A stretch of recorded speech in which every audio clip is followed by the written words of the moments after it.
Hi, welcome back to Cosmic and Body Horror. If you enjoy my content, please consider hitting the like button. It's the only way the YouTube algorithm notices me.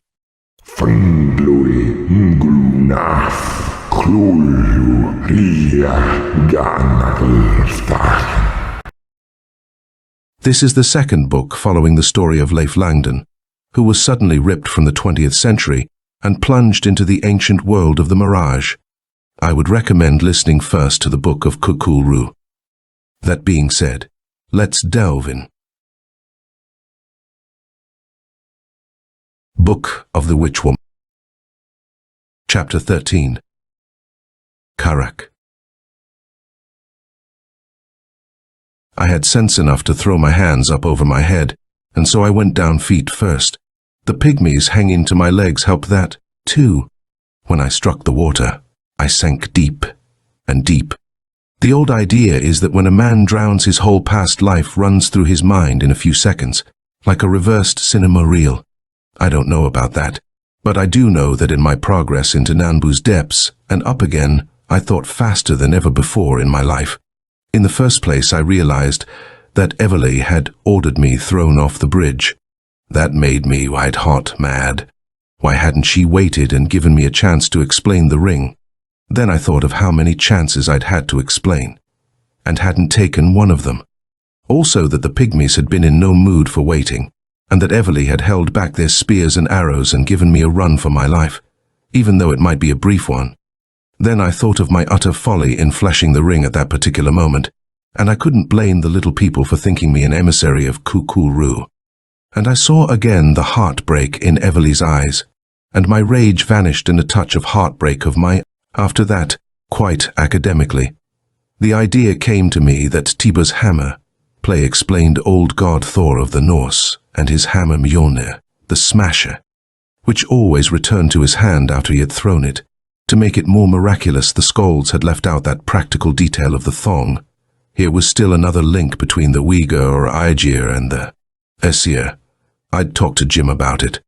And then I knew I couldn't get back to Jim to talk to him about that or anything else, because the pygmies would certainly be waiting for me, and would quite as certainly drive me back among the leeches, even if I managed to get as far as their side of Nanbu.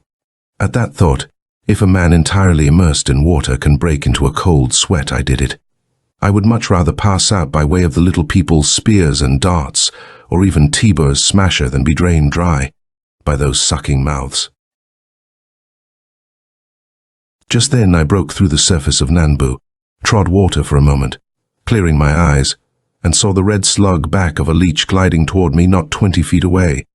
I cast a despairing glance around me. The current was swift and had borne me several hundred yards below the bridge. Also, it had carried me toward the Khalk'ru side, which seemed about 500 feet away.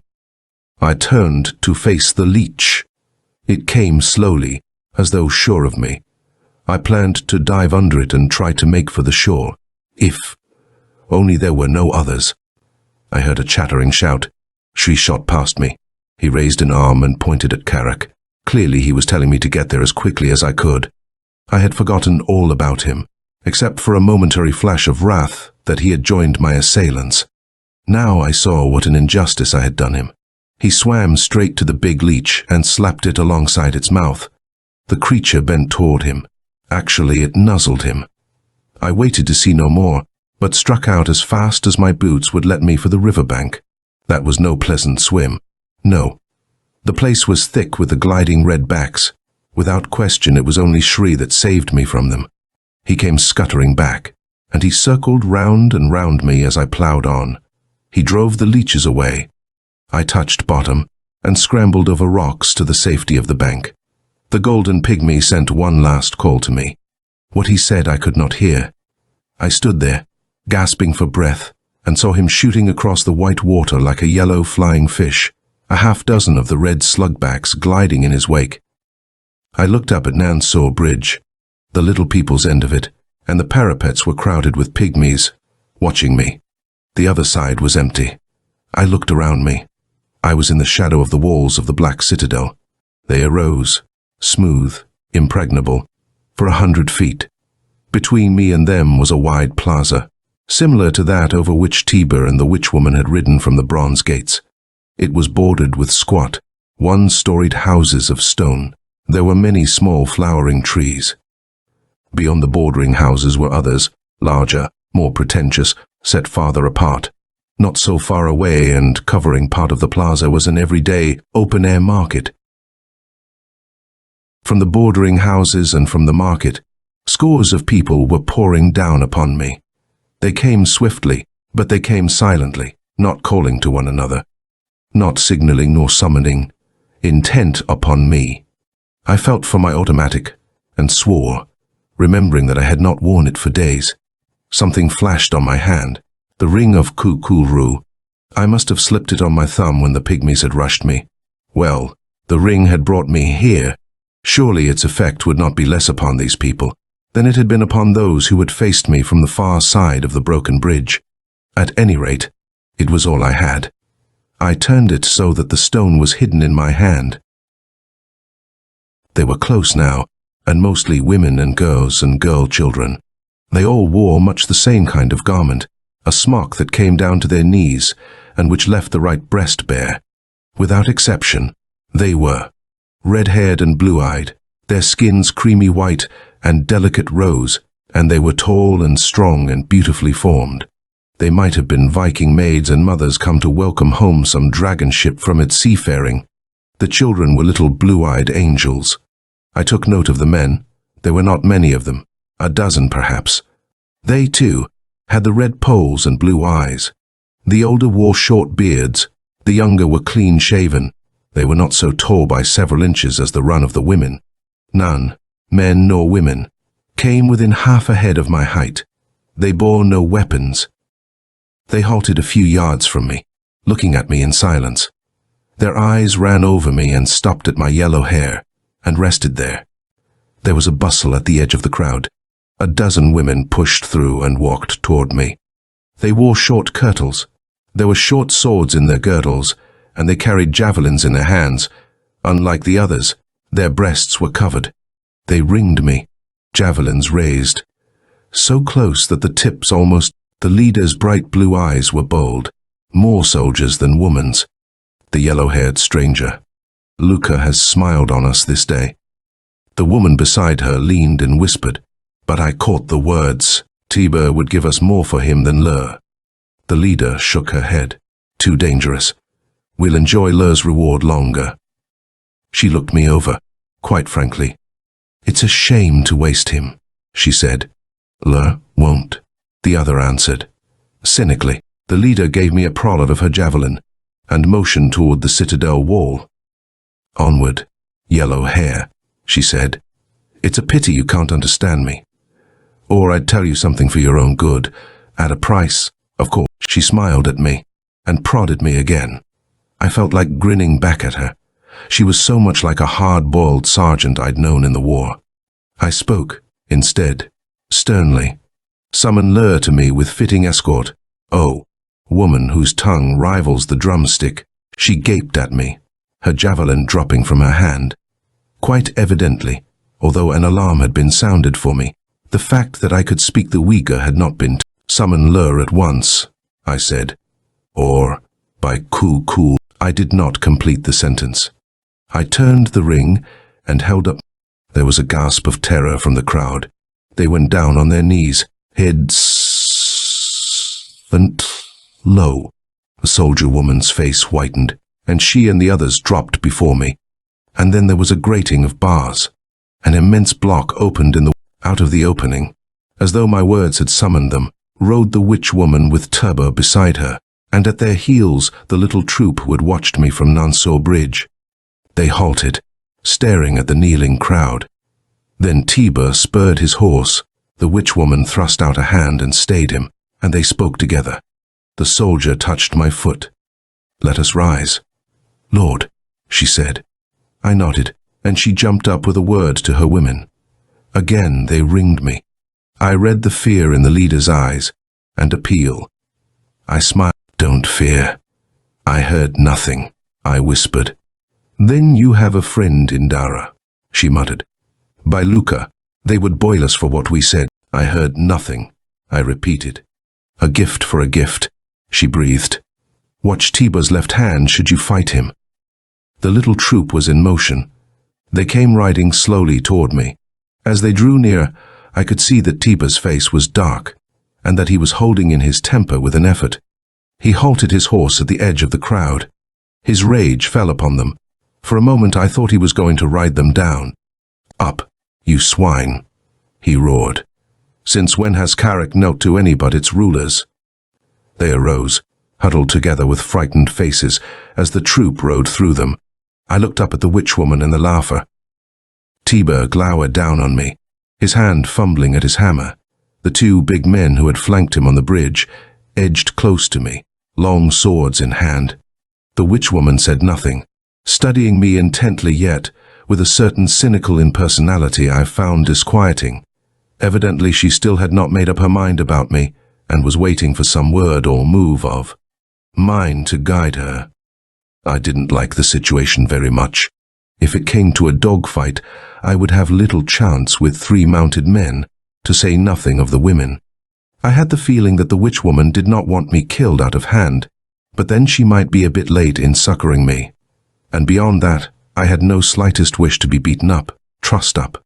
Carried into Khalk'ru, also I began to feel a hot and unreasoning resentment against these people who dared bar my way, dared hold me back from whatever way I chose to go.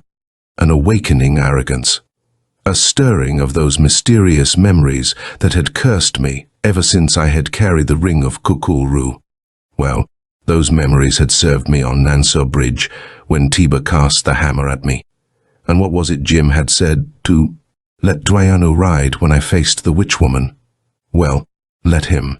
It was the only way, the bold way, the olden way. It was as though I heard the words. I threw my mind wide open to the memories, or to Dwayanu. There was a tiny tingling shock in my brain, and then something like the surging up of a wave toward that consciousness which was Leif Langdon. I managed to thrust it back before it had entirely submerged that consciousness. It retreated, but sullenly, nor did it retreat far. No matter, so long as it did not roll over me. I pushed the soldiers aside and walked to Tiba. Something of what had occurred must have stamped itself on my face, changed me. Doubt crept into the witch-woman's eyes. Tiba's hand fell from his hammer, and he backed his horse away. I spoke, and my wrathful voice fell strangely on my own ears. Where is my horse? Where are my arms? Where are my standard and my spearsmen? Why are the drums and the trumpets silent? Is it thus Dwayanu is greeted when he comes to a city of the Aegir? By Zarda, but this is not to be home. Now the witch-woman spoke, mockery in the clear, deep bell-toned voice, and I felt that whatever hold I had gained over her had in some way slipped. Hold your hand, Tiba. I will speak to Dwayanu, and you, if you are Dwayanu, scarcely can hold us to blame. It has been long and long since human eyes rested on you, and never in this land. So how could we know you? And when first we saw you, the little yellow dogs ran you away from us. And when next we saw you, the little yellow dogs ran you to us. If we have not received you as Dwayanu has a right to expect from a city of the Aegir, equally is it true that no city of the Aegir has ever before been so visited by Dwayanu. Well, that was true enough. Admirable reasoning, lucid and all of that. The part of me that was Leif Langdon, and engaged in rather desperate struggle to retain control, recognized it. Yet the unreasoning anger grew. I held up the ring of Kthulhu. You may not know Dwayanu, but you know this. I know you have it, she said, levelly, but I do not know how you came by it. In itself, it proves nothing. Tiba leaned forward, grinning. Tell us where you did come from. Are you by blow of Cirque? There was a murmur from the crowd. The witch-woman leaned forward, frowning. I heard her murmur, half contemptuously. Your strength was never in your head, Tiba. Nevertheless, I answered him. I come, I said bleakly, from the motherland of the Aegir. From the land that vomited your shivering forefathers, red-toed. I shot a glance at the witch-woman. That had jolted her all right. I saw her body stiffen, her cornflower eyes distend and darken, her red lips part, and her women bent to each other, whispering, while the murmur of the crowd, "You lie," roared Tiber. "There is no life in the motherland. There is no life elsewhere than here. Khalk'ru has sucked earth dry of life. Except here. You lie." His hand dropped to his hammer. And suddenly I saw red. All the world dissolved in a red mist of red. The horse of the man closest to me was a noble animal. I had been watching it. A roan stallion, strong as the black stallion that had carried me from the Gobi oasis. I reached up, caught at its jaw, and pulled it down to its knees. Taken unaware, its rider toppled forward, somersaulted over its head and fell at my feet. He was up again like a cat, sword thrust at me. I caught his arm before he could strike and swung up my left fist. It cracked on his jaw. His head snapped back, and he dropped. I snatched up the sword and swung myself on the rising horse's back. Before Tiber could move, I had the point of the sword at his throat. "Stop. I grant you Dwayanu. Hold your hand." It was the witch woman's voice, low, almost whispering. I laughed. I pressed the point of the sword deeper into Tiber's throat. "Am I Dwayanu, or by blow of Cirque? You are Dwayanu." He groaned. I laughed again. "I am Dwayanu. Then guide me into Khalk'ru to make amends for your insolence, Tiber." I drew the sword away from his throat. Yes, I drew it back. And by all the mad mixed gods of that mad mixed mind of mine, at that moment I would that I had thrust it through his throat. But I did not, and so that chance passed. I spoke to the witch woman. "Ride at my right hand. Let Tiber ride before." The man I had struck down was on his feet, swaying unsteadily. Lur spoke to one of her women. She slipped from her horse, and with Tiber's other follower helped him upon it.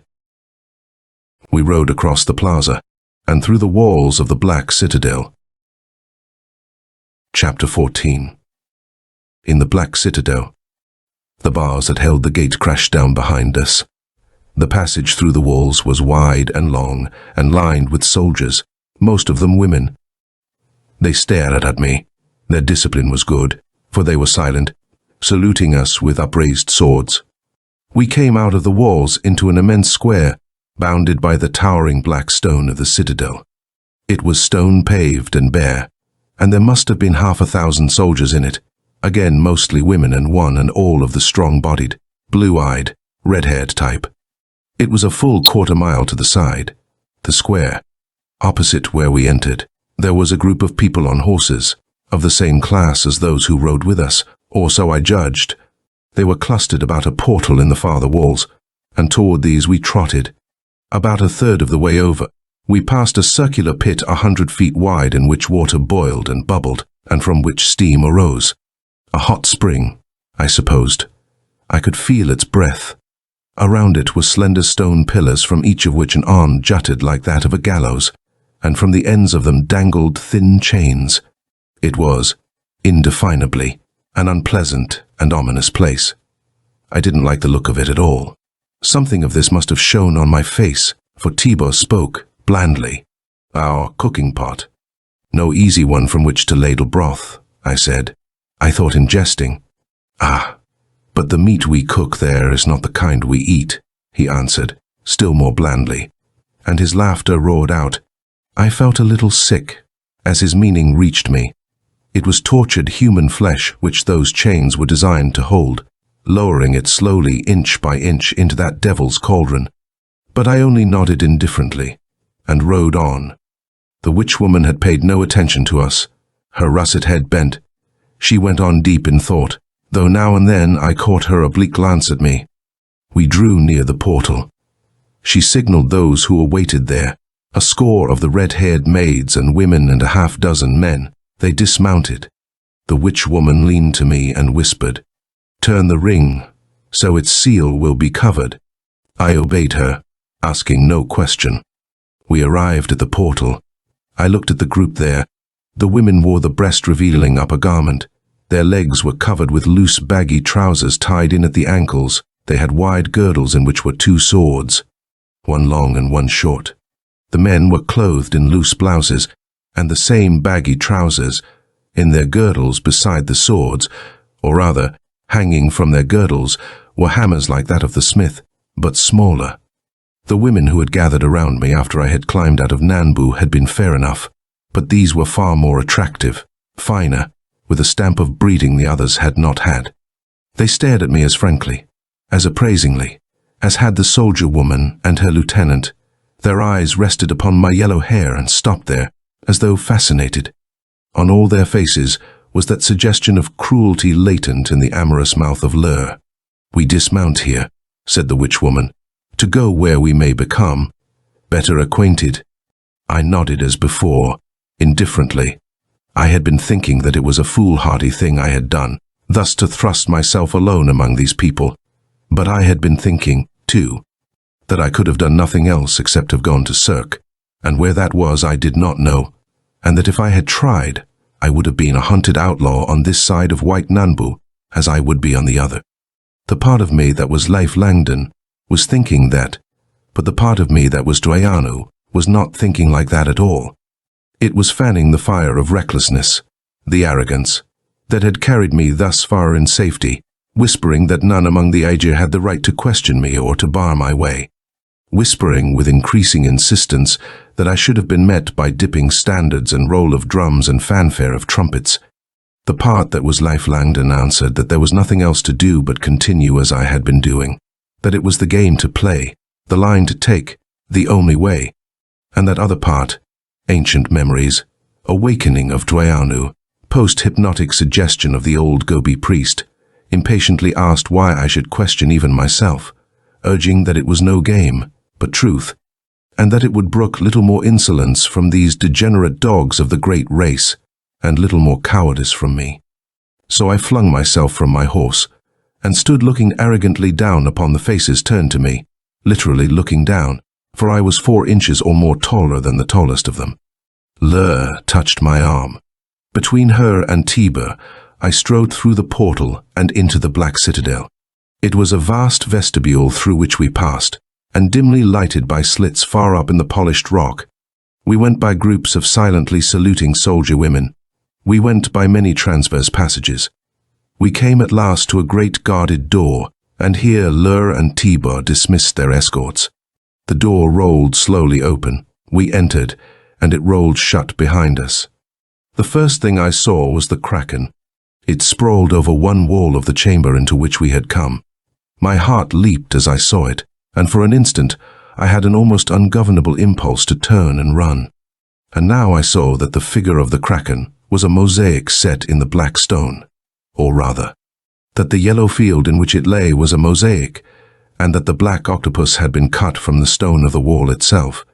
Its unfathomable eyes of jet regarded me with that suggestion of lurking malignity the yellow pygmies had managed to imitate so perfectly in their fetid symbol inside the hollow rock. Something stirred beneath the Kraken.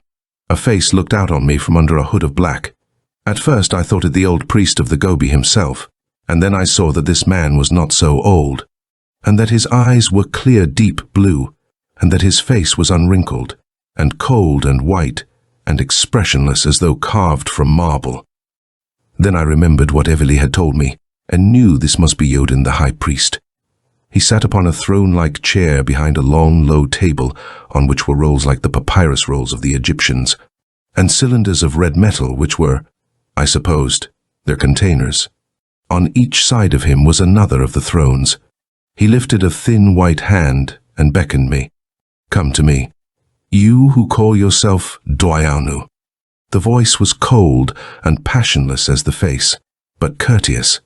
I seemed to hear again the old priest when he had called me to him. I walked over, more as one who humors another a little less than equal than as though obeying a summons. And that was precisely the way I felt.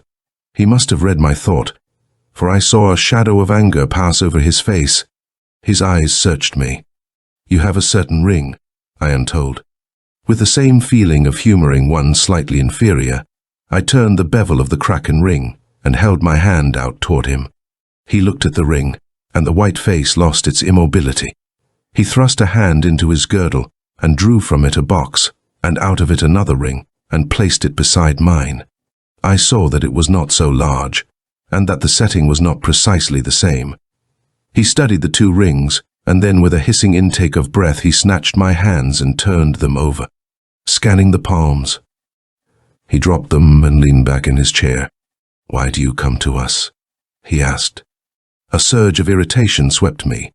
"Does Dwayanu stand like a common messenger to be questioned?" I said harshly. I walked around the table and dropped into one of the chairs beside him.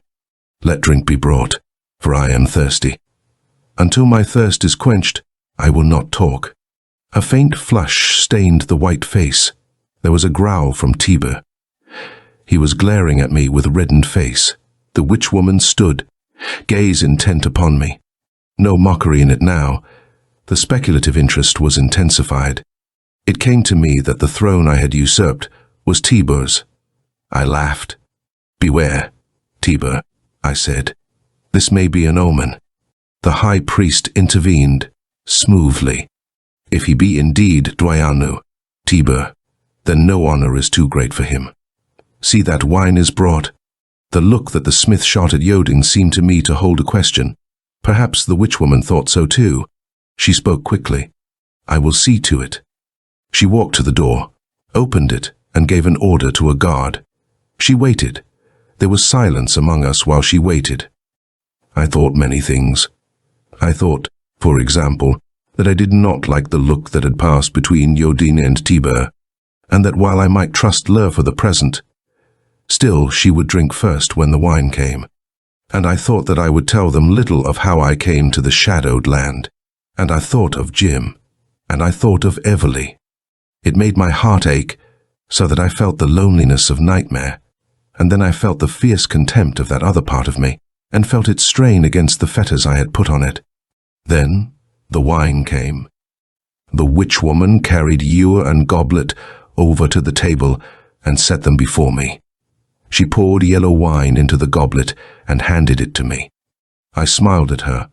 "The cupbearer drinks first," I said. "So it was in the olden days, Lur, and the olden customs are dear to me."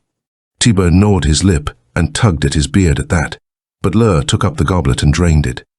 I refilled it and raised it to Tiber. I had a malicious desire to bait the smith. "Would you have done that had you been the cupbearer, Tiber?" I asked him and drank. That was good wine. It tingled through me, and I felt the heady recklessness leap up under it as though lashed. I filled the goblet again and tossed it off. "Come up, Lur, and sit with us," I said. "Tiber, join us." The witch-woman quietly took the third throne. Tiber was watching me, and I saw a new look in his eyes, something of that furtive speculation I had surprised in Lur's. The white-faced priest's gaze was far away. It occurred to me that the three of them were extremely busy with their own thoughts, and that Tiber, at least, was becoming a bit uneasy. When he answered me, his voice had lost all truculency. "Well and good, Dwayanu," he said, and, lifting a bench, carried it to the table and set it where he could watch our faces. "I answer your question." I turned to Yodin.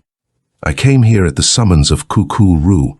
It is strange," he said, "that I, who am High Priest of Khalk'ru, knew nothing of any summons." "The reasons for that I do not know," I said, casually. "Ask them of him you serve." He pondered over that. "Dwayanu lived long and long and long ago," he said. Before the sacrilege." "True." I took another drink of the wine. "Yet, I am here." For the first time, his voice lost its steadiness. You know of the sacrilege." His fingers clutched my wrist. "Man, whoever you are, from whence do you come?" "I come," I answered, "from the motherland." His fingers tightened around my wrist. He echoed Tiber. "The motherland is a dead land. Khalk'ru in his anger destroyed its life. There is no life save here, where Khalk'ru hears his servants and lets life be." He did not believe that. I could tell it by the involuntary glance he had given the witch-woman and the smith. "Nor did they." "The motherland," I said, is bleached bones. Its cities lie covered in shrouds of sand. Its rivers are waterless, and all that runs within their banks is sand driven by the arid winds. Yet still is there life in the motherland, and although the ancient blood is thinned, still it runs, and still is Cthulhu worshipped and feared in the place from whence I came. And still in other lands the earth spawns life, as always she has done. I poured some more wine. It was good wine, that. Under it, I felt my recklessness increase. Under it, Dwayanu was stronger. Well, this was a tight box I was in, so let him be. Show me the place from whence you came. The high priest spoke swiftly. He gave me a tablet of wax and a stylus. I traced the outline of northern Asia upon it and of Alaska. I indicated the Gobi and approximately the location of the oasis, and also the position of the shadowed land. Tiber got up to look at it. Their 3 heads bent over it. The priest fumbled among the rolls, picked one, and they compared it with the tablet. It appeared like a map, but if so, the northern coastline was all wrong. There was a line traced on it that seemed to be a route of some sort. It was overscored and underscored with symbols. I wondered whether it might not be the record of the trek those of the old race had made when they had fled from the Gobi. They looked up at last. There was perturbation in the priest's eyes, angry apprehension in Tibor's, but the eyes of the witch woman were clear and untroubled, as though she had made up her mind about something and knew precisely what she was going to do. It is the motherland, the priest said. Tell me, did the black-haired stranger who fled with you across the river and who watched you hurled from Nansur come also from there? There was sheer malice in that question. I began to dislike Yoding. No, I answered. He comes from an old land of the Aralia. That brought the priest upstanding. Tiber swore incredulously, and even the witch woman was shaken from her serenity. Another land, of the Aralia. But that cannot be, whispered Yodin. Nevertheless, it is so, I said. He sank back and thought for a while. He is your friend, my brother by the ancient blood right of his people. He would join you here. He would if I sent for him, but that I will not do. Not yet. He is well off where he is. I was sorry I had said that the moment I had spoken. Why, I did not know. But I would have given much to have recalled the words. Again the priest was silent. These are strange things you tell us, he said at last, and you have come to us strangely for, Dwayanu. You will not mind if for a little we take counsel. I looked in the ewer. It was still half full. I liked that wine, most of all because it dulled my sorrow over Everly. Speak as long as you please, I answered, graciously. They went off to a corner of the room. I poured myself another drink, and another. I forgot about Everly. I began to feel I was having a good time. I wished Jim was with me, but I wished I hadn't said he would come if I sent for him. And then I took another drink and forgot about Jim. Yes, I was having a damned good time. Well, wait till I let Dwayanu loose a bit more. I'd have a better one. I was sleepy. I wondered what old Bar would say if he could be here with me. I came to myself with a start. The high priest was standing at my side, talking.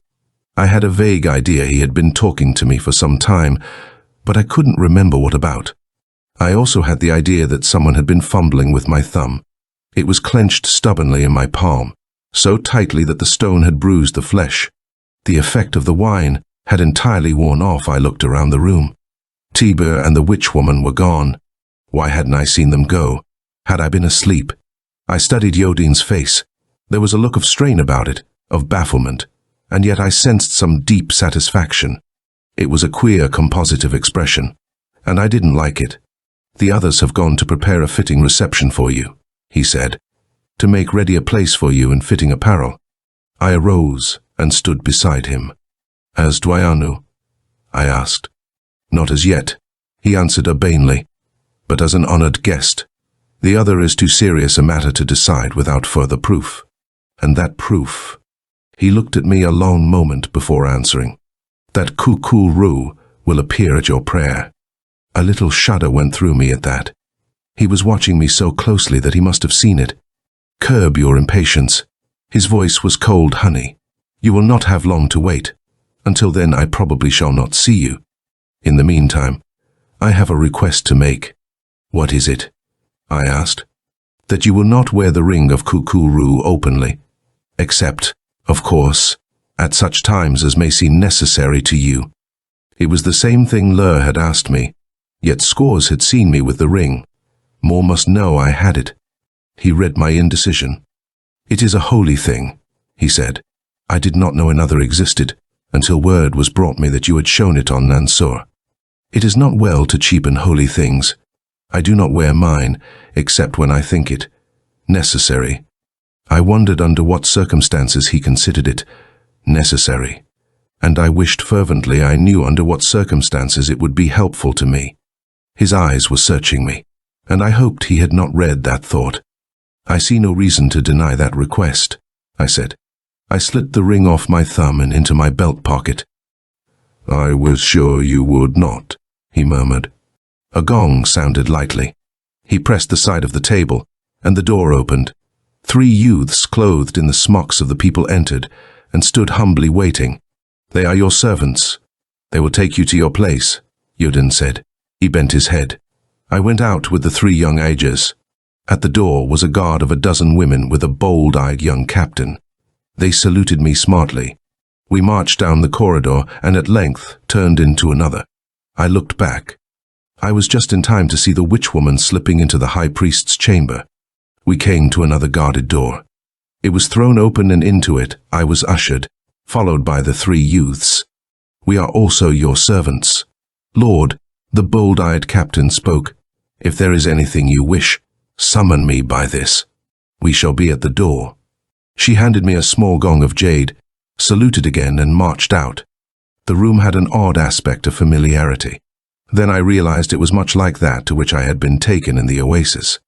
There were the same oddly shaped stools and chairs of metal, the same wide, low divan bed, the tapestried walls, the rugs upon the floor. Only here there were no signs of decay. True, some of the tapestries were time-faded, but exquisitely so. There were no rags or tatters in them. The others were beautifully woven, but fresh as though just from the loom. The ancient hangings were threaded with the same scenes of the hunt and war as the haggard drapings of the oasis. The newer ones bore scenes of the land under the mirage. Nansur Bridge sprang unbroken over one. On another was a battle with the pygmies. On another a scene of the fantastically lovely forest, with the white wolves of Lur slinking through the trees. Something struck me as wrong. I looked and looked before I knew what it was. The arms of its older master had been in the chamber of the oasis, his swords and spears, helmet and shield. In this one there was not a weapon. I remembered that I had carried the sword of Tibur's man into the chamber of the high priest. I did not have it now. A disquietude began to creep over me. I turned to the 3 young Aegirs and began to unbutton my shirt. They came forward silently and started to strip me, and suddenly I felt a consuming thirst. "Bring me water," I said to one of the youths. He paid not the slightest attention to me. "Bring me water," I said again, thinking he had not heard. "I am thirsty." He continued tranquilly, taking off a boot. I touched him on the shoulder. "Bring me water to drink," I said, emphatically. He smiled up at me, opened his mouth, and pointed. He had no tongue. He pointed to his ears. I understood that he was telling me he was both dumb and deaf. I pointed to his 2 comrades. He nodded. My disquietude went up a point or 2. Was this a general custom of the rulers of Khalk'ru? Had this trio been especially adapted not only for silent service, but unhearing service on special guests? Guests or prisoners? I tapped the gong with a finger. At once the door opened, and the young captain stood there, saluting. "I am thirsty," I said. "Bring water." For answer she crossed the room and pulled aside one of the hangings. Behind it was a wide, deep alcove. Within the floor was a shallow pool through which clear water was flowing, and close beside it was a basin of porphyry from which sprang a jet like a tiny fountain. She took a goblet from a niche, filled it under the jet, and handed it to me. It was cold and sparkling. "Is there anything more, Lord?" she asked. I shook my head, and she marched out. I went back to the ministrations of the 3 deaf mutes. They took off the rest of my clothes and began to massage me, with some light, volatile oil. While they were doing it, my mind began to function rather actively. In the first place, the sore spot in my palm kept reminding me of that impression someone had been trying to get the ring off my thumb. In the second place, the harder I thought, the more I was sure that before I awakened or had come out of my abstraction or drink or whatever it was, the white-faced priest had been talking to me, questioning me, probing into my dulled mind. And in the third place, I had lost almost entirely all the fine carelessness of consequences that had been so successful in putting me where I was. In fact, I was far too much Leif Langdon and too little Dwayanu. What had the priest been at with his talking, questioning, and what had I said? I jumped out of the hands of my masseurs, ran over to my trousers and dived into my belt. The ring was there right enough. I searched for my old pouch. It was gone. I rang the gong. The captain answered. I was mother naked, but I hadn't the slightest sense of her being a woman. Hear me, I said. Bring me wine, and bring with it a safe, strong case big enough to hold a ring. Bring with that a strong chain with which I can hang the case around my neck. Do you understand?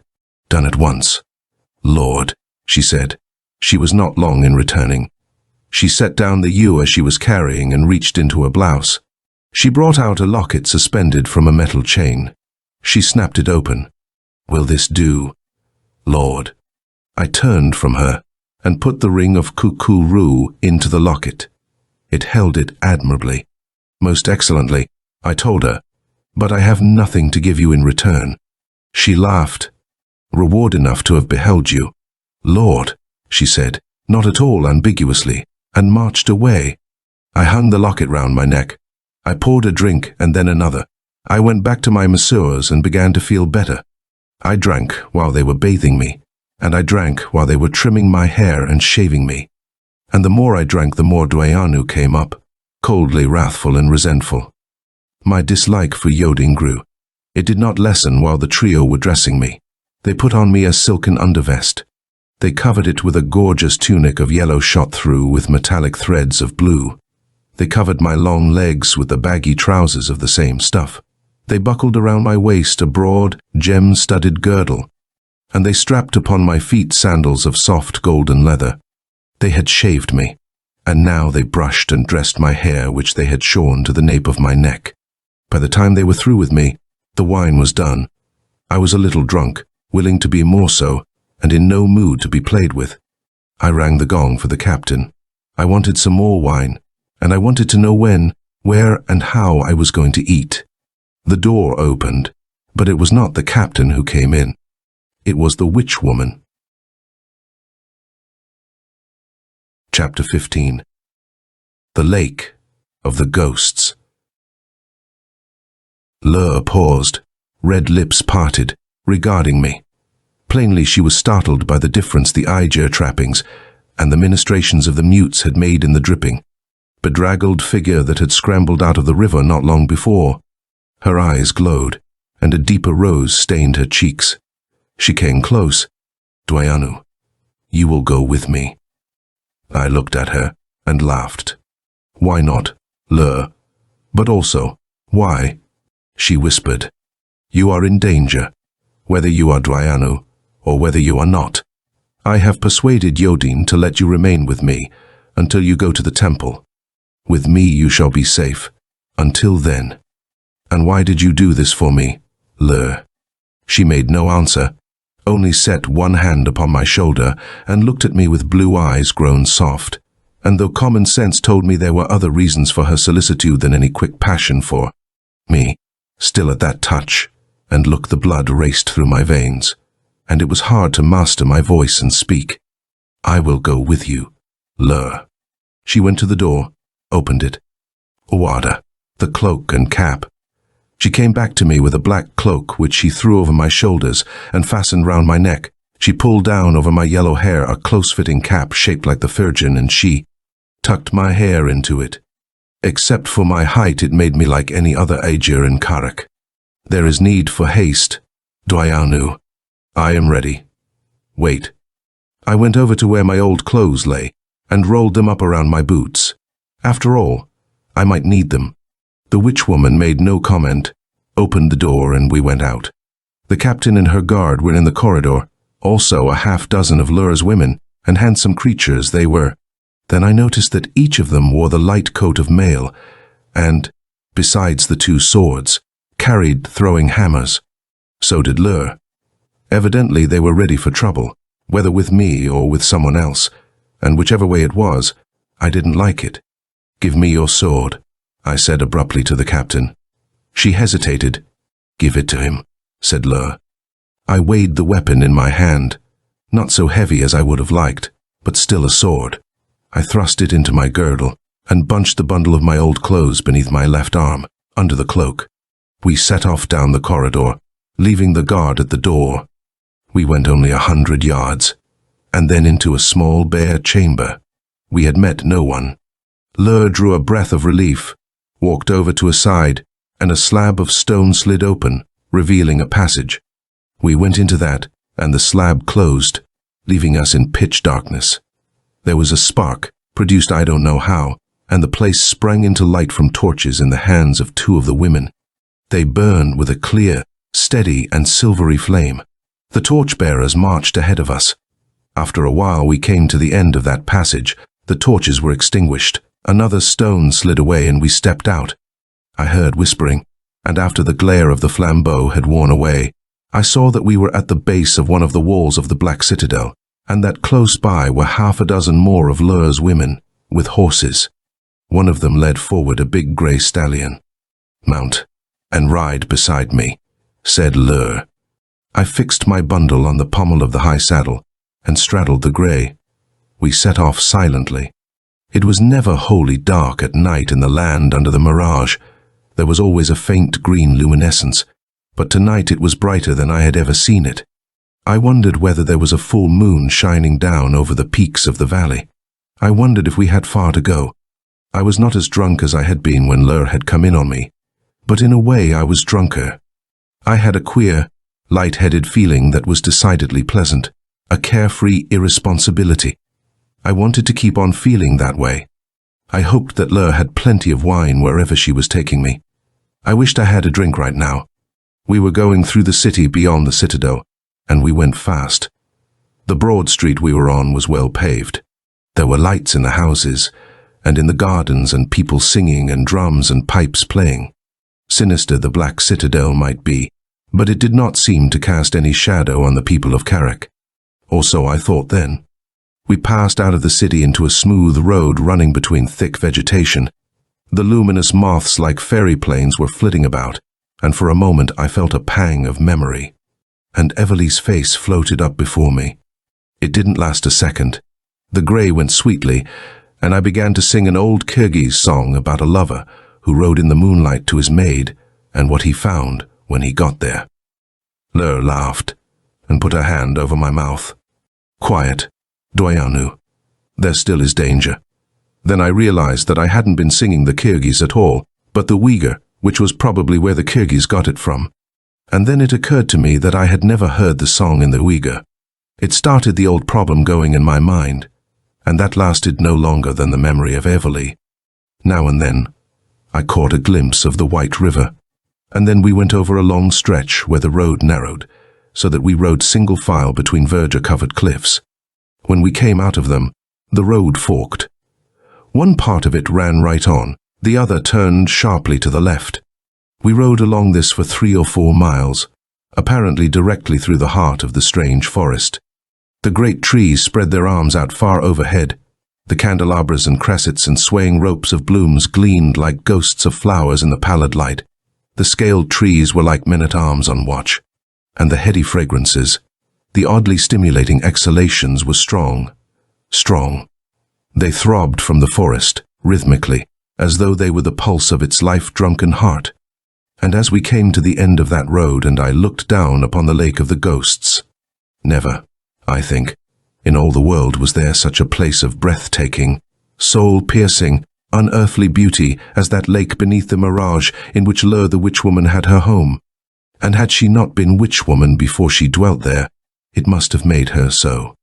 It was shaped like an arrowhead, its longer shores not more than a mile in length. It was enclosed by low hills whose sides were covered with the tree ferns. Their feathery fronds clothed them as though they were the breasts of gigantic birds of paradise, threw themselves up from them like fountains, soared over them like vast virescent wings. The color of its water was pale emerald, and like an emerald it gleamed, placid, untroubled. But beneath that untroubled surface there was movement, luminous circles of silvery green that spread swiftly and vanished, rays that laced and interlaced in fantastic yet ordered, geometric forms, luminous spiralings, none of which ever came quite to the surface to disturb its serenity. And here and there were clusters of soft lights, like vaporous rubies, misted sapphires and opals and glimmering pearls. Witch lights, the luminous lilies of the lake of the ghosts. Where the point of the arrowhead touched, there were no ferns. A broad waterfall spread itself like a veil over the face of the cliff, whispering as it fell. Mists rose there, mingling with the falling water, dancing slowly with the falling water, swaying toward it and reaching up with ghostly hands as though to greet it. And from the shores of the lake, other wraiths of mist would rise and glide swiftly over the emerald floor and join those other dancing, welcoming wraiths of the waterfall. Thus first I saw the lake of the ghosts under the night of the mirage, and it was no less beautiful in the mirage day. The road ran out into the lake like the shaft of an arrow. At its end was what once, I supposed, had been a small island. It lay 2/3 of the way across. Over its trees were the turrets of a small castle. We walked our horses down the steep to the narrowing of the road, where it became the shaft of the arrow. Here there were no ferns to hide the approach. They had been cleared away, and the breast of the hill was covered with the blue flowrets. As we reached the narrow part, I saw that it was a causeway, built of stone. The place to which we were going was still an island. We came to the end of the causeway, and there was a 40-foot gap between it and a pier on the opposite shore. Lur drew from her girdle a small horn and sounded it. A drawbridge began to creak, and to drop down over the gap. We rowed across that, and into a garrison of her women.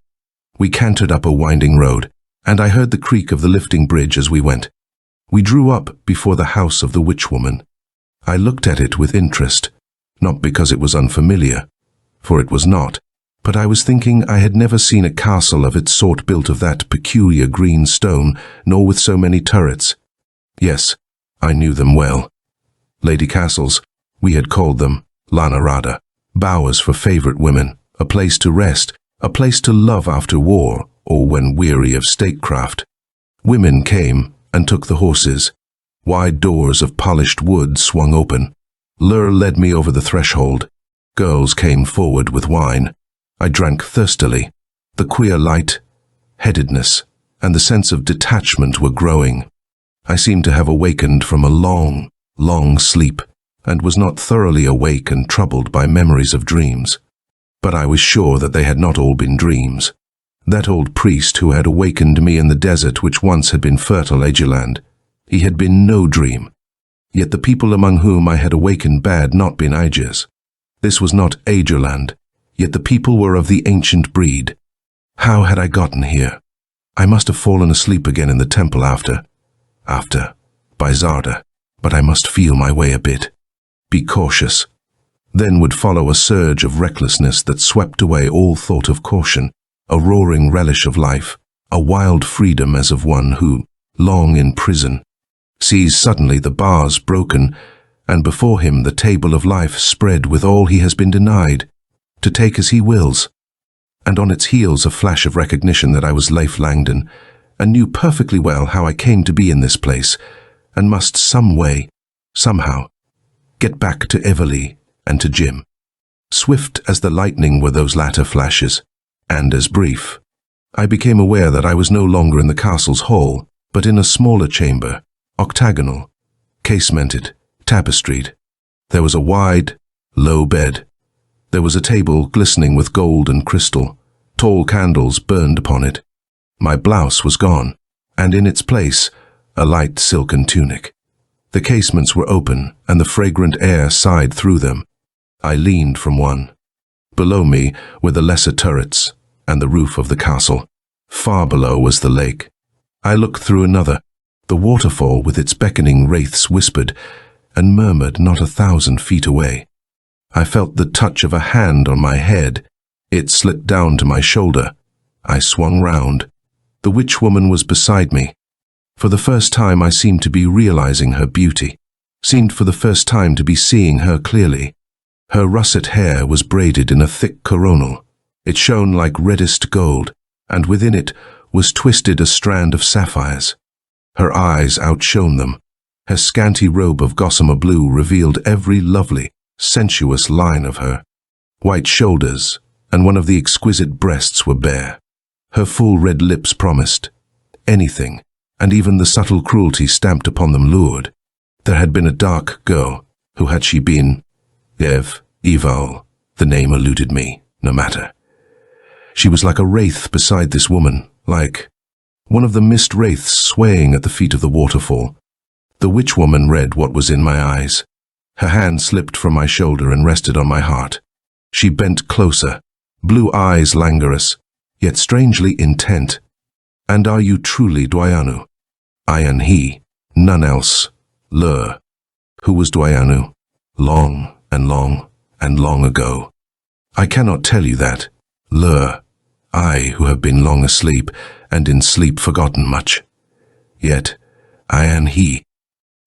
Then look and remember. Her hand left my heart and rested on my head. She pointed to the waterfall. Slowly, its whispering changed. It became the beat of drums, the trample of horses, the tread of marching men. Louder and louder they grew. The waterfall quivered and spread across the black cliff like a gigantic curtain. From every side the mist wraiths were hurrying, melting into it. Clearer and nearer sounded the drums, and suddenly the waterfall vanished. In its place was a great walled city. 2 armies were fighting there, and I knew that the forces which were attacking the city were being borne back. I heard the thunder of the hoofs of hundreds of horses. Down upon the defenders raced a river of mounted men. Their leader was clothed in shining mail. He was helmetless, and his yellow hair streamed behind him as he rode. He turned his face, and that face was my own. I heard a roaring shout of Dwayanu. The charge struck like a river in spate, rolled over the defenders, submerged them. I saw an army in rout, and smashed by companies with the throwing hammers. I rode with the yellow-haired leader into the conquered city, and I sat with him on a conquered throne while ruthlessly, mercilessly, he dealt death to men and women dragged before him, and smiled at the voices of rapine and pillage rising from without. I rode and sat with him, I say, for now it was no longer as though I were in the witch woman's chamber, but was with this yellow-haired man who was my twin, seeing as he did, hearing as he did, yes, and thinking as he thought.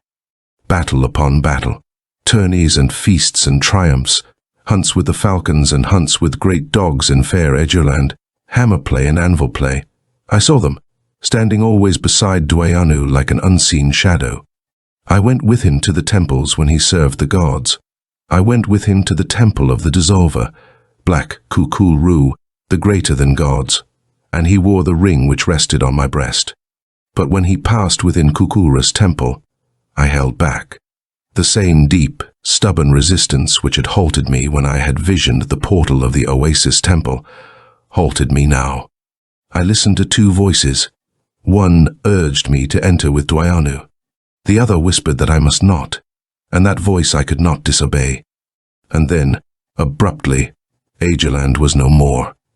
I was staring out at the waterfall and gliding mist wraiths. But I was Dwayanu. I was all Dwayanu. Leif Langdon had ceased to exist.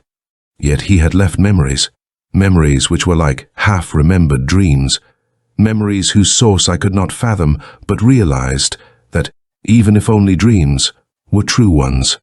They told me the Agerland I had ruled had vanished as utterly as had the phantom Agerland of the waterfall. That dusty century upon century had passed since them, that other empires had risen and fallen, that here was an alien land with only a dying fragment of the ancient glory. Warrior king and warrior priest I had been, holding in my hands empire and the lives and destinies of a race. And now, no more. Chapter 16. Kisses of Lur.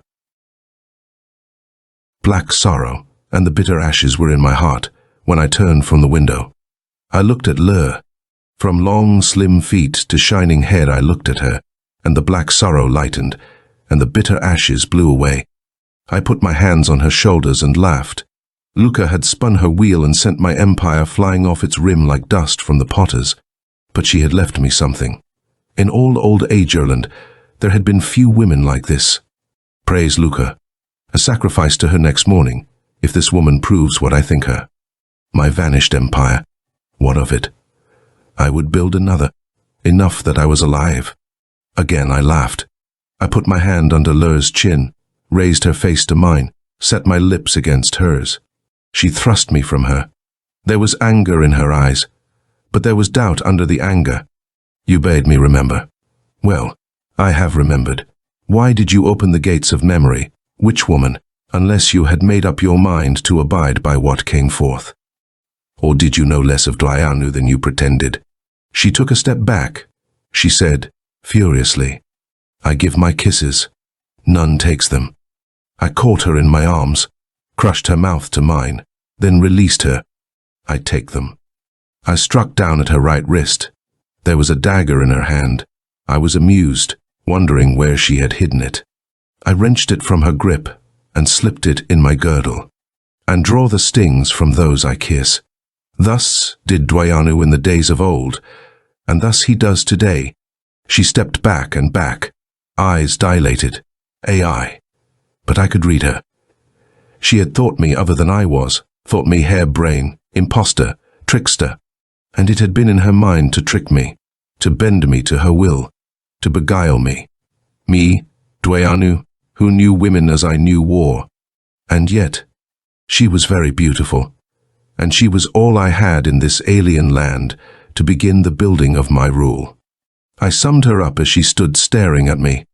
I spoke, and my words were as cold as my thoughts. Play no more with daggers, nor with me. Call your servants. I am hungry and I thirst. When I have eaten and drunk, we will talk. She hesitated, then clapped her hands.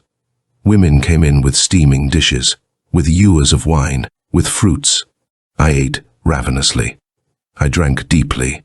I ate and drank, thinking little of Lur, but thinking much of what her sorcery had made me see, drawing together what I remembered from desert oasis until now.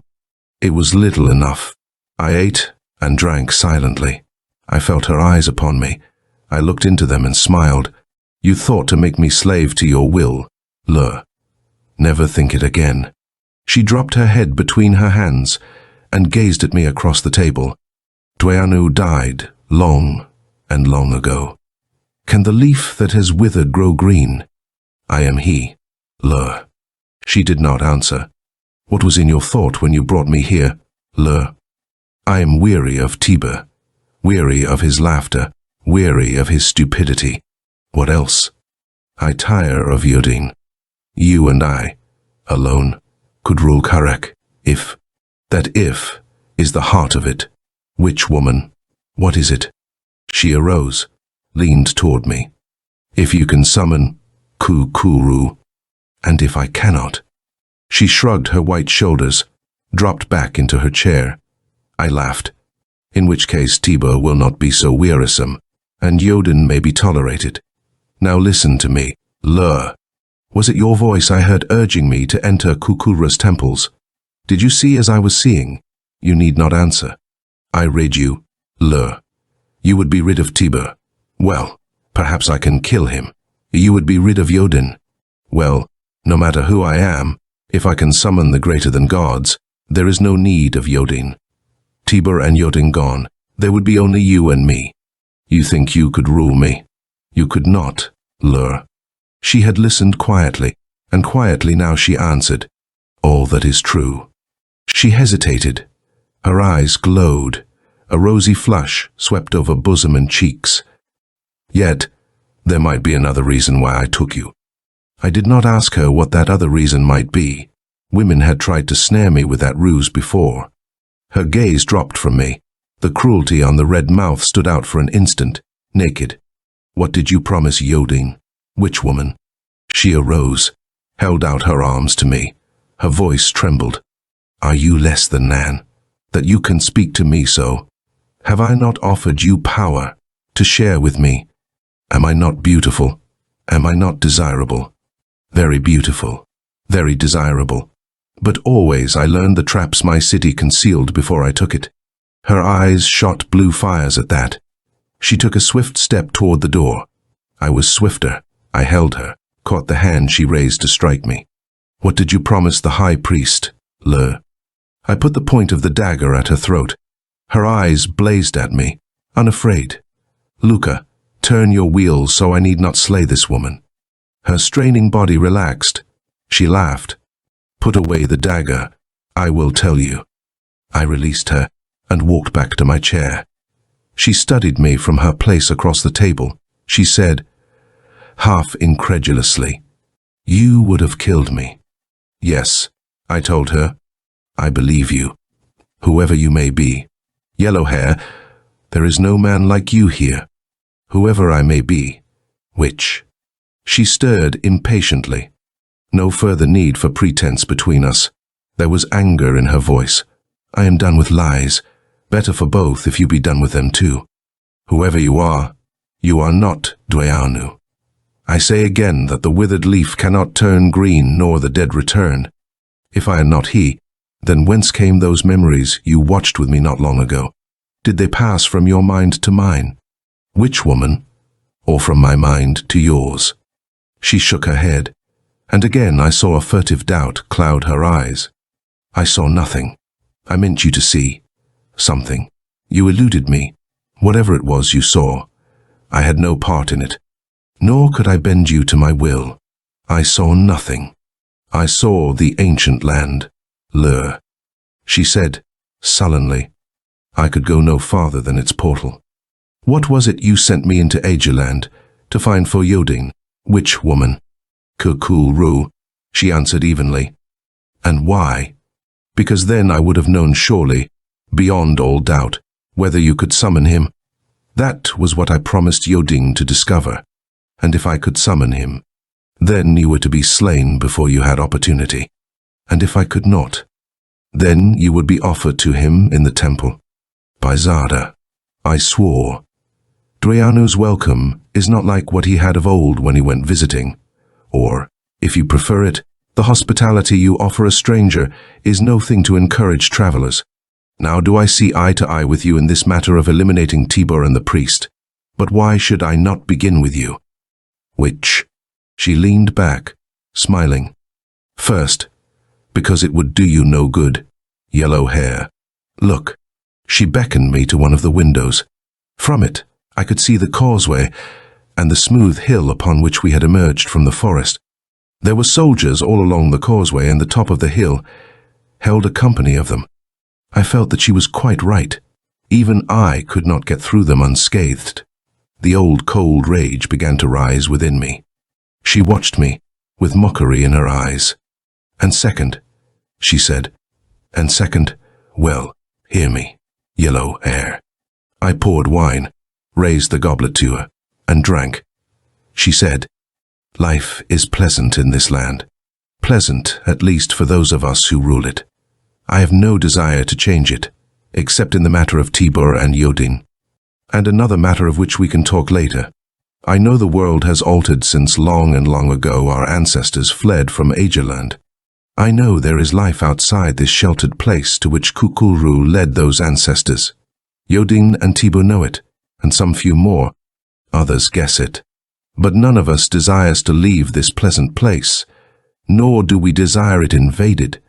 Particularly have we no desire to have our people go from it, and this many would attempt if they knew there were green fields and woods and running water and a teeming world of men beyond us. For through the uncounted years they have been taught that in all the world there is no life save here. That Khalk'ru, angered by the great sacrilege when Ageland rose in revolt and destroyed his temples, then destroyed all life except here, and that only by Khalk'ru's sufferance does it here exist, and shall persist only so long as he is offered the ancient sacrifice. You follow me, yellow hair. I nodded. The prophecy of Dwayanu is an ancient one. He was the greatest of the Aegir kings.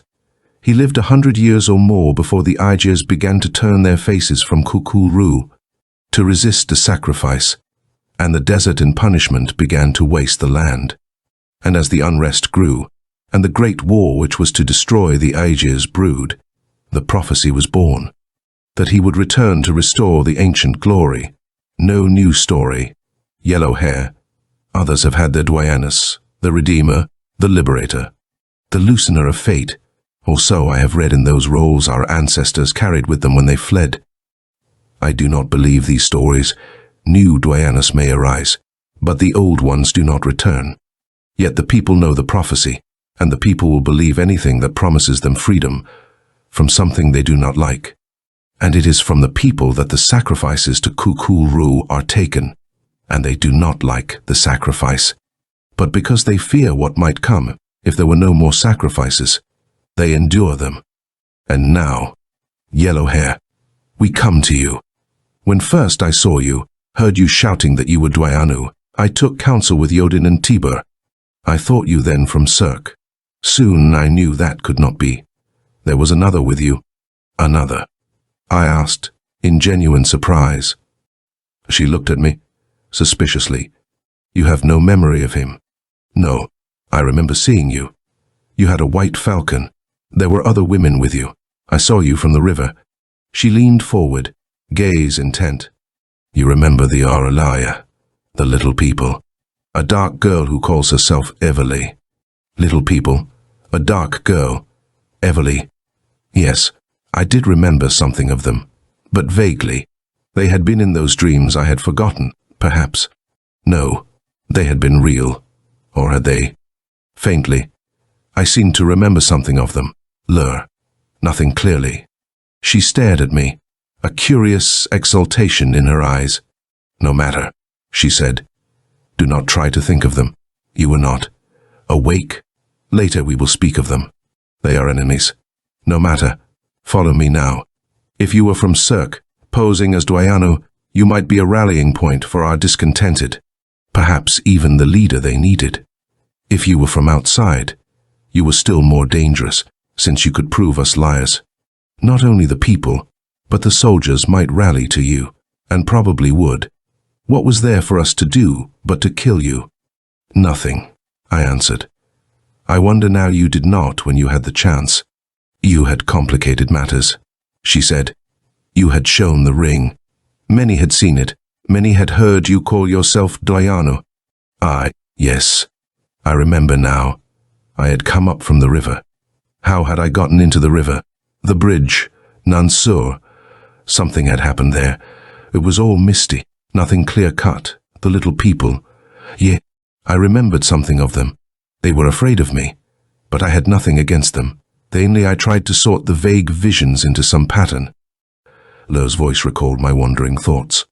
And so, she was saying, I made Yodin see that it was not well to slay you outright.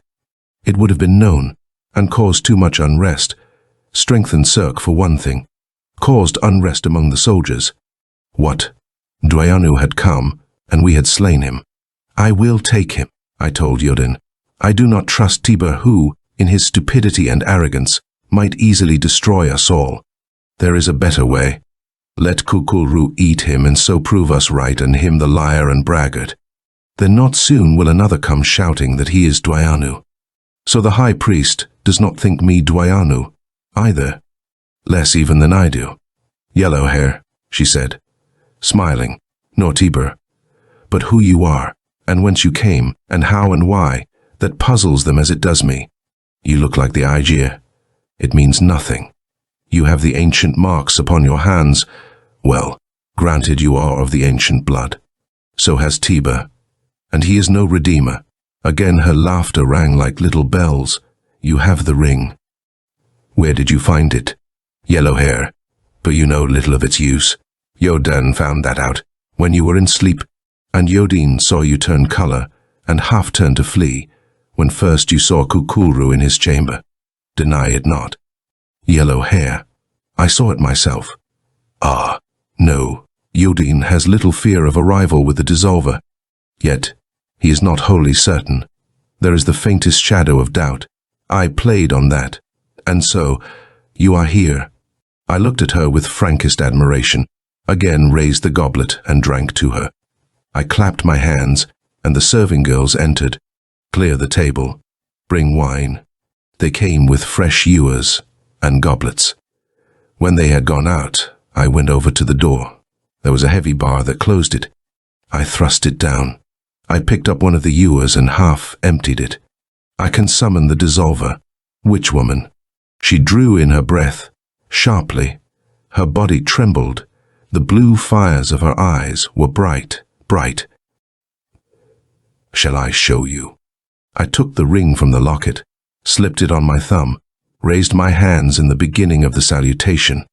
A cold breath seemed to breathe through the room. The witch woman sprang to me, dragged down my hand. Her lips were white.